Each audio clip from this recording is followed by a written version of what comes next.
কেন্দ্র ভিত্তিক সংগঠন গড়ে তোলেন। আগে তো আমাদের সাংগঠনিক কাঠামো আছে, আমাদের ইউনিয়নের কমিটি আছে, ওয়ার্ডের কমিটি আছে। এখন আমাদের কি করতে হবে? কেন্দ্রে কেন্দ্রে কমিটি করে ফেলতে হবে ভোটের জন্য। সেই দিকে মনোযোগ দেন, বিভেদ ভুলে যান। কে নেতা হবেন, কে নেতা হবেন না আজাদ ভাই চেনে, আজাদ ভাই জানে কে কে আন্দোলন সংগ্রামে ছিলেন, কে 18 বছর ছিলেন, কে 12 বছর ছিলেন, কে 6 মাস যাবৎ আছেন। আজাদ ভাই জানে। সুতরাং মূল্যায়ন ওই বাড়ি হবে। আপনারা কোনো আওয়ামী লীগের বাড়িঘর ভেঙেছেন? ভাঙেন নাই। কেন ভাঙেন নাই? আমাদের নেতা নিষেধ করেছে। আইন আমরা হাতে তুলে নিব না। তবে যারা অন্যায় করেছে, যারা অত্যাচার করেছে, আমাদেরকে বাড়ি ঘরে থাকতে দেয় নাই, আমাদেরকে মারধর করেছে, আমাদেরকে জেলে পুরেছে, তাদেরকে অবশ্যই আইনের আওতায় নিয়ে আসা হবে। তাদেরকে কিন্তু কোন নিরীহ মানুষ যাতে হয়রানির শিকার না হয়, আমরা সেটা আমাদের নেতার নির্দেশে প্রত্যেক এলাকায় এলাকায় আমরা সেটা নিশ্চিত করেছি। সহ অবস্থান, মানুষ যার যার বাড়িতে থাকবে, আমরা সহ অবস্থানে বিশ্বাস করি। সুতরাং বিএনপি যখনই ক্ষমতায় আসে তখনই মানুষের ভাগ্য উন্নয়নে কাজ করে এবং মানুষের ন্যায় বিচারে কাজ করে। সুতরাং বিএনপিকে মানুষ পছন্দ করে। ভোট হলেই মানুষ বিএনপির পক্ষে ভোট দিতে চায়।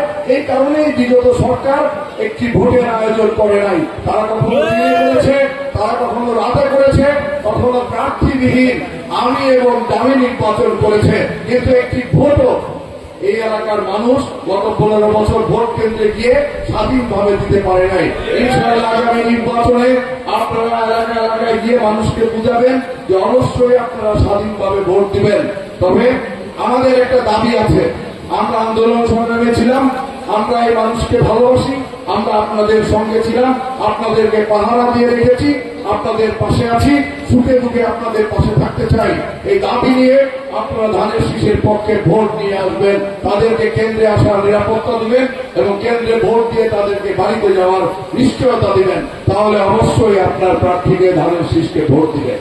এইভাবে এলাকায় এলাকায় আপনারা শক্তিশালী সংগঠন, কেন্দ্র ভিত্তিক সংগঠন গড়ে তোলেন। আগে তো আমাদের সাংগঠনিক কাঠামো আছে, আমাদের ইউনিয়নের কমিটি আছে, ওয়ার্ডের কমিটি আছে। এখন আমাদের কি করতে হবে? কেন্দ্রে কেন্দ্রে কমিটি করে ফেলতে হবে ভোটের জন্য। সেই দিকে মনোযোগ দেন, বিভেদ ভুলে যান।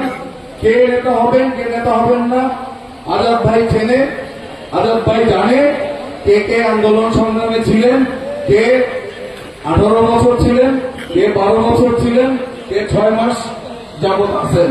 আজাদ ভাই জানে। সুতরাং মূল্যায়ন ওই বাড়ি হবে।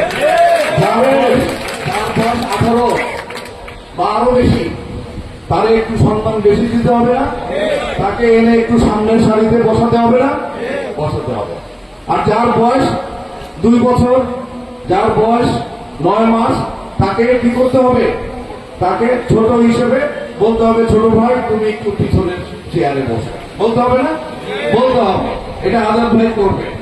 এই যে আগে যে কমিটিগুলো হয়েছে, এই যে ইউসুফ আলী ভুইয়া সভাপতি, আন্দোলন সংগ্রামের লোক না?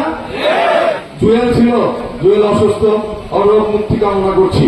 জুয়েল আন্দোলন সংগ্রামের লোক ছিল না? যে মাহমুদুল্লাহ, এই যে ডালিম, এরা কি আন্দোলন সংগ্রামের লোক না? তাহলে আজাদ ভাই কি অবমূল্যায়ন করেছে কাউকে? করে নাই। সুতরাং বিশ্বাস রাখেন, নেতার উপরে ভরসা রাখেন, ইনশাআল্লাহ ন্যায় বিচার প্রতিষ্ঠিত হবে। কাজে আপনারা কেউ দুশ্চিন্তা করেন না, নিজেদের মধ্যে বক্তব্য দিয়ে আদার ছড়াছড়ি করে নিজেদের মধ্যে বিভক্তি সৃষ্টি করবেন না।